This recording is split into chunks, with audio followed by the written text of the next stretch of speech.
Tata company একটা butter জুতো দিতে পারে হয়তো, আর কি দেবো জানি না। টাটা কোম্পানি তো তৃণমূল না, টাটা কোম্পানি এমনি এমনি এত বড় কোম্পানি হয়নি। লজ্জার ব্যাপার, 15 বছর পর তার মনে হচ্ছে বাংলার মুখ্যমন্ত্রী যে এবার ভালো করে শুরু করতে হবে। এর থেকে লজ্জার কি থাকতে পারে? 15 বছর পর বাংলার মুখ্যমন্ত্রীর আক্কেল দাঁত উঠেছে, এখন উনি বলছেন এবার ভালো করে শুরু করতে হবে টাটাদের সঙ্গে। হ্যাঁ, সব বাংলার শিল্পের গোষ্ঠীর ষষ্ঠী পুজো করে দিয়ে এখন আপনি নতুন করে আবার বাংলার বেকার যুবকদের কাছে ধাপ্পা মারার চেষ্টা করছেন। আপনার পাঁচামি কয়লা খনির কি খবর?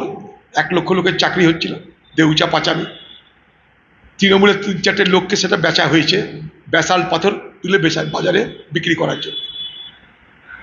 কোথায় কয়লা, কোথায় চাকরি? জলের দরে সেই সমস্ত জায়গায় তৃণমূলের নেতাদের কাছে সেই খনি বেচে দেওয়া হয়েছে, তোমরা পাথর তোলার বেচো, কয়লা তুলতে হবে না। কয়লা উঠাতে কত কত বছর লাগবে তারপর ঠিক নাই, ততদিন আবার তারা চলে যাবে মালটাল কামিয়ে। এতদিন তার মনে পড়েছে শিল্পের কথা।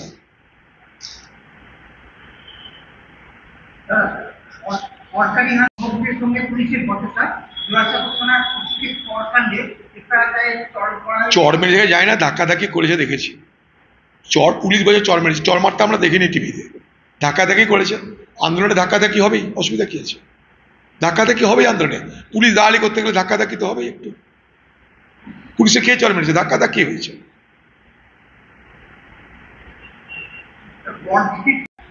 দাদাগিরির অভিযোগ উত্তরপাড়ার তৃণমূল বিধায়কের বিরুদ্ধে আজকে আর চিকিৎসা করাতে গিয়ে স্কুল অফ প্রফেশনাল মেডিসিনের বিধায়কের প্রধানকে দেখুন, প্রত্যেকটা হাসপাতালের এক অবস্থা। আজকে কসবা কাণ্ড ঘটার পর আপনার শিক্ষা দপ্তর দেখে নিলেন, আর.জি. কর কাণ্ডের ঘটনার পর স্বাস্থ্য দপ্তর দেখে নিলেন।